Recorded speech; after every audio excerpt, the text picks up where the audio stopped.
Hey there! Before we dive in, I wanted to give a brief explanation of this well-recognized framework. As you can see in this handy-dandy circle, there are three fundamentals for public health: assessment, policy development, and assurance. These core functions go into greater detail, thus the creation of the 10 essential public health services. The purpose of these services is to provide a framework for public health to protect and promote the health of all individuals in all communities. The first service is to assess and monitor population health status and the factors that influence health. This is a crucial step for public health agencies like the Center for Disease Control and Prevention and the World Health Organization to surveillance outbreaks before they take place. I read an article by Dr. Corot where I really enjoyed his input of the service by stating, before public health officials can do anything to improve the health of a community, they must first figure out what needs to be done.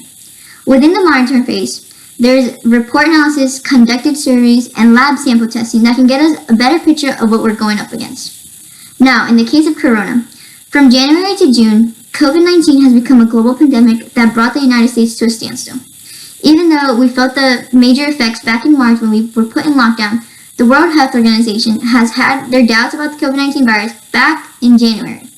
Next is number 2, diagnose and investigate health problems and health hazards in the community. The question to keep in mind is who is most impacted and why. Epidemiologists are scientists who dedicate their time investigating health trends. We're lucky to have one of the scientists on campus, or many scientists like those, because they're the key people to further collect and analyze how the outbreak is doing. You have shared a video on Dr. Jennifer Hunt, whose role is to orchestrate all the testing done on campus. I recommend watching it if you have time. Next is inform, educate, and empower people about health issues.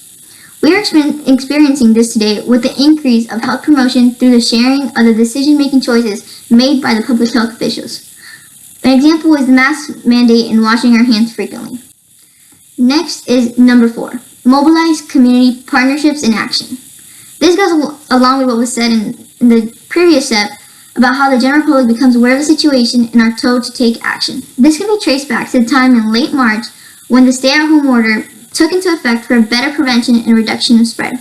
There is a growing community of partnerships on our Gator campus that has allowed better testing and donations of preventative items.